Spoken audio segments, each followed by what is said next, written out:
Welcome to our deep dive into Paulo Coelho's The Alchemist. We're going to be exploring excerpts from the novel itself, but not just to, retell the story. Instead, we're on a mission to help you uncover whether you too are on a journey to find your personal legend and what this book might reveal about your own path. It's interesting you frame it that way because one of the first things that strikes you about this book is how it speaks to this universal yearning for something more than just the ordinary. Exactly. And that's really embodied in our main character, the young shepherd in Andalusia. Right. He keeps having this dream about finding treasure at the Egyptian pyramids, and it just sparks this deep desire within him to break free from his everyday life. Absolutely.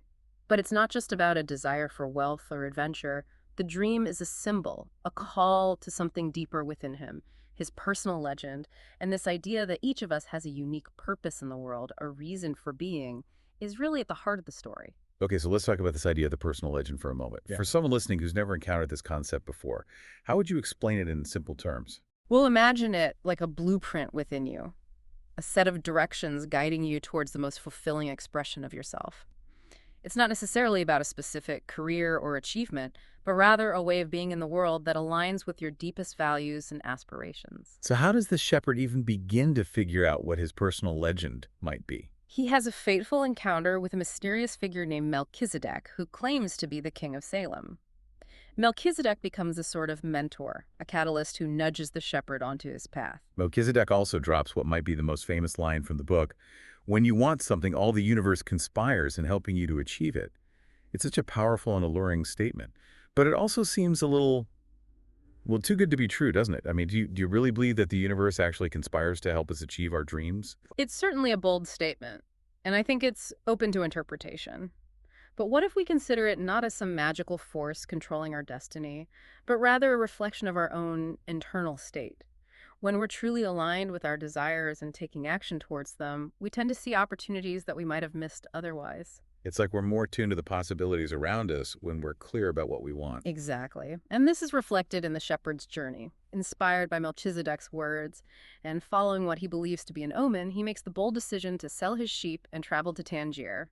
A huge leap of faith for someone who's always lived a simple life. And things don't exactly go smoothly for him in Tangier, do they? I mean, he gets robbed almost immediately. Yes, and this is a crucial turning point in the story. He's faced with a major setback, a moment where he could easily give up on his dream and return to the familiar. You have to imagine that would be a pretty crushing experience. It would be so easy to think, see, this whole personal legend thing was a bad idea. I should have just stayed home with my sheep. Right, but instead of succumbing to despair, he starts to see the robbery as a kind of redirection. This is where we're introduced to the idea of recognizing omens, those seemingly random events that might actually be guiding us in a new direction. That's an interesting way to look at it. Have you ever had an experience in your own life where a setback turned out to be a blessing in disguise? Absolutely. I Yeah. think we've all had those moments where something we initially perceived as a failure or a roadblock actually led us to something even better than we could have imagined. So how does the shepherd bounce back from this setback? He finds work at a crystal merchant's shop and begins to learn new skills. He learns Arabic, immerses himself in the world of trade, and eventually thrives in this new environment. It's like he's tapped into this principle of favorability that Melchizedek mentioned. The idea that when we're pursuing our personal legend, the universe seems to conspire to support us, especially in the beginning. It's like that saying, when one door closes, another opens. But it takes courage to keep looking for that open door, doesn't it? Especially when you're feeling lost and uncertain. Exactly.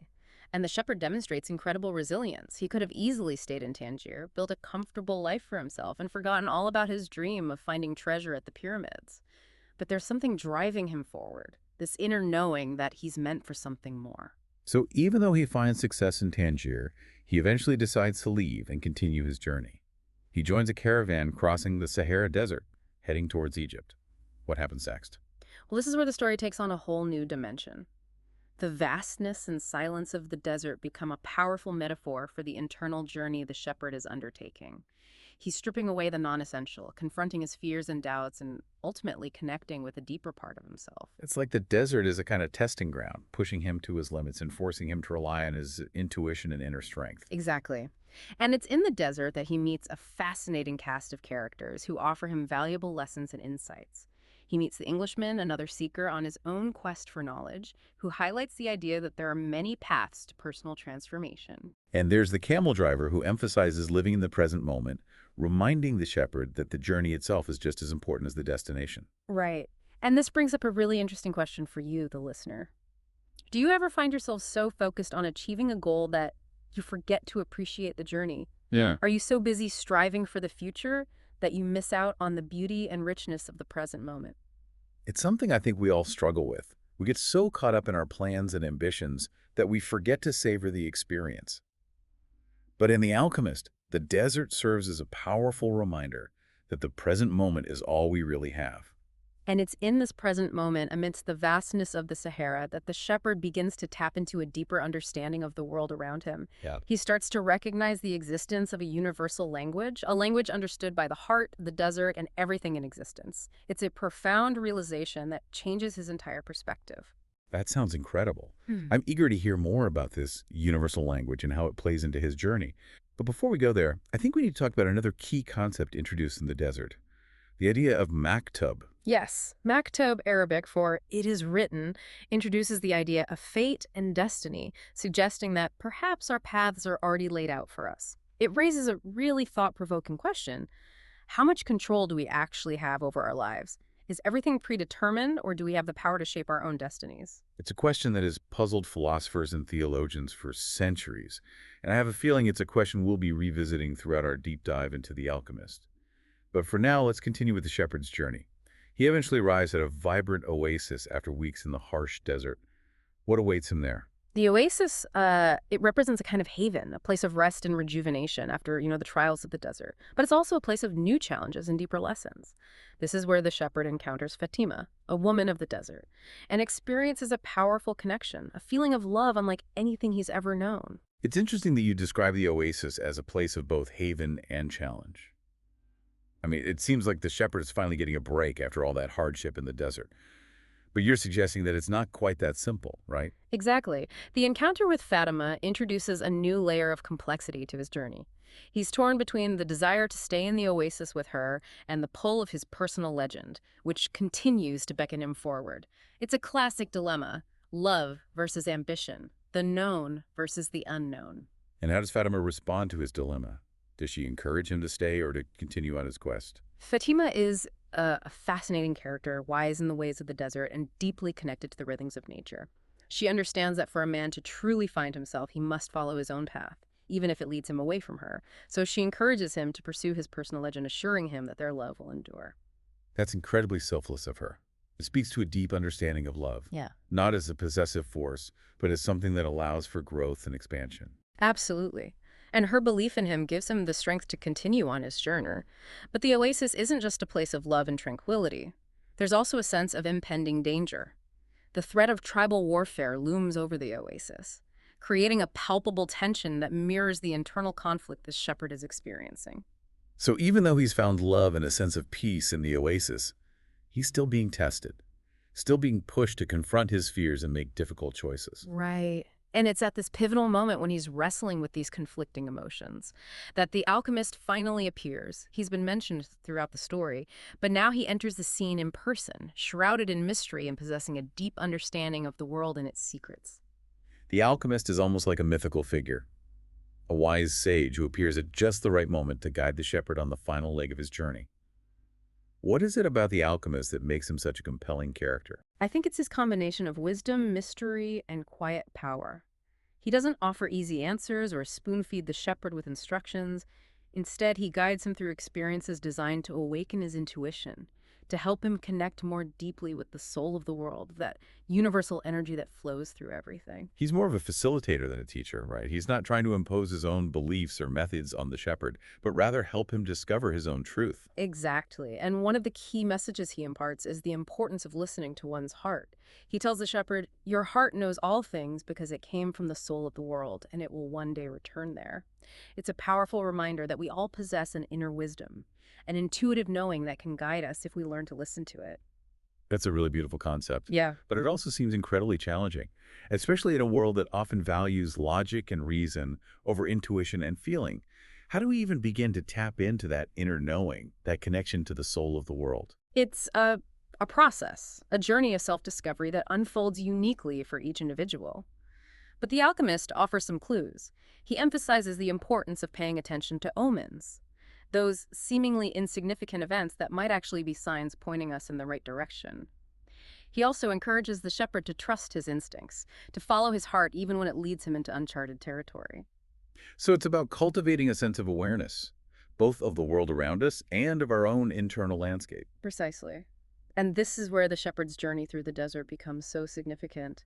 The desert, with its stark beauty and unforgiving conditions, stripped him down to his essence, forcing him to rely on his intuition and inner strength.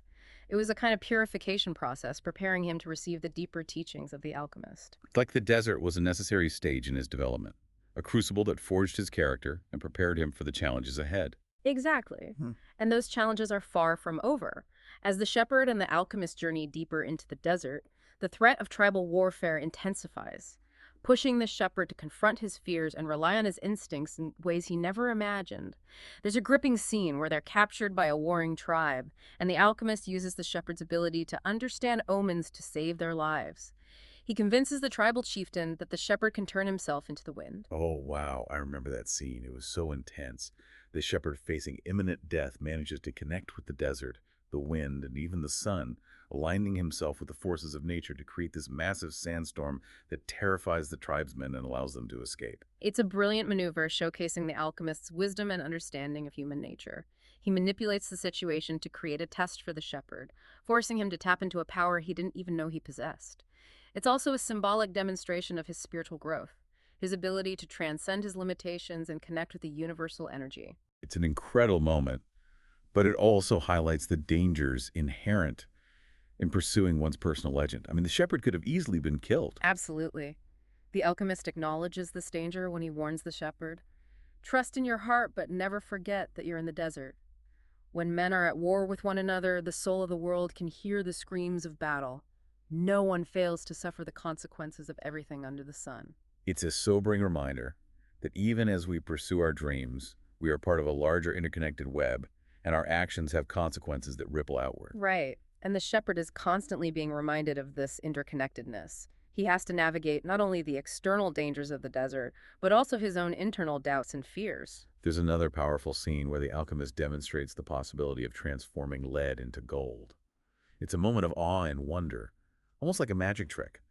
But it's more than just a display of power, isn't it? Exactly. What's fascinating about that scene is that the alchemist doesn't perform this act for personal gain. He does it to demonstrate the power of belief, the potential that lies within each of us to transform our lives. He's essentially saying that we all have the ability to create something extraordinary out of the ordinary. Right. And he gives a portion of the gold to the shepherd, explaining that he may need it because he's already lost his savings twice on his journey. It's a reminder that setbacks are part of the process. The shepherd is learning about resilience, about getting back up after falling down. So even though he's now closer to his treasure than ever before, he's also grown immensely as a person. Exactly. He's learned about omens, about listening to his heart, about the interconnectedness of all things, about the power of love. He's not the same shepherd who left Andalusia. He's been transformed by his experiences. And so he finally arrives at the pyramids, the culmination of his long and arduous journey. It's a moment of triumph, right? Yes, he's reached his destination, the place he's been dreaming of for so long. But as we'll see, the real treasure is not what he expects. What do you mean? What happens at the pyramids? Well, he begins digging where he had a vision of finding the treasure, but he finds nothing. He digs all night, exhausted and questioning everything. It's the ultimate test, the final obstacle before the grand revelation. He's come so far, faced so many challenges, and now he's being asked to dig deeper than ever before, both literally and metaphorically.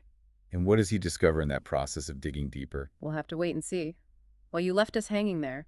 The shepherd is at the pyramids, right? The supposed location of his treasure, but he's finding nothing. It sounds like a pretty crushing disappointment after such an epic journey. It would be easy to assume that's where the story takes a dark turn, right?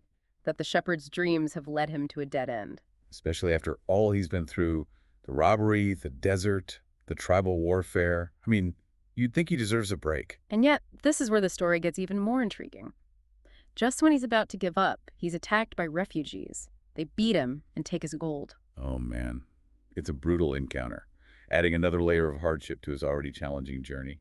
Exactly. They strip him of his possessions, leaving him battered and broken, both physically and emotionally. It sounds like he's hit rock bottom, the ultimate test of his resilience. And in this moment of utter despair, he cries out, revealing that he was digging for treasure. Oh no. The leader of these refugees scoffs at him, thinking he's lying, and they leave him there for dead.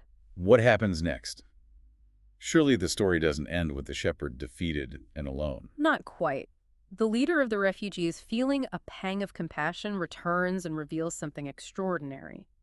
He tells the shepherd that he too had a dream about finding treasure, not at the pyramids, but in an abandoned church in Spain, where the shepherd began his journey. Hold on. So the treasure he was searching for all along was back in his homeland, the place he had left behind. Precisely. It's a mind-blowing revelation, highlighting the cyclical nature of the journey. The shepherd had traveled across continents, searching for something that was right under his nose all along. Wow. What a powerful metaphor for life in general. We often search far and wide for what we think we desire, only to discover that what we truly need has been with us all along. And there's a deeper layer to this revelation. Remember the alchemist's words about the soul of the world. Perhaps this twist of fate is a way for the soul of the world to guide the shepherd back to where he truly belongs, back to the source of his personal legend. It's like the universe was orchestrating his journey all along, leading him through a series of experiences that would ultimately prepare him to receive his treasure. Exactly. And think about it from the listener's perspective. Have you ever felt like you were on the wrong path, searching for something that seemed just out of reach? Perhaps like the shepherd, what you truly seek is closer than you think, maybe even in the place you started. It's a powerful reminder to pay attention to the signs, to trust the journey, and to be open to the possibility that our greatest treasures might be found in the most unexpected places. Absolutely. So the shepherd returns to Spain, a changed man, richer not only in gold but in wisdom and experience. He finds the treasure buried beneath the sycamore tree in the abandoned church, just as the refugee described. It's a beautiful culmination to his journey, a confirmation that he was following his true path all along. And remember those two stones, Urim and Thummim, that the old king gave him to help read omens? Yeah. Well, he finds them at the bottom of the chest, a tangible reminder of the guidance he received along the way. It's like coming full circle, reconnecting with the beginning of his journey and acknowledging the wisdom that has guided him throughout. Those stones represent the tools we all have within us. Our intuition, our ability to connect with something larger than ourselves. They remind us that we're never truly alone on our journeys. The Alchemist is such a rich and multi-layered story. It's full of adventure, wisdom, and a touch of magic. It makes you wonder, what's your personal legend? What treasure are you seeking? Perhaps like the shepherd, we all have a journey to undertake, a path that will lead us to our own unique treasures.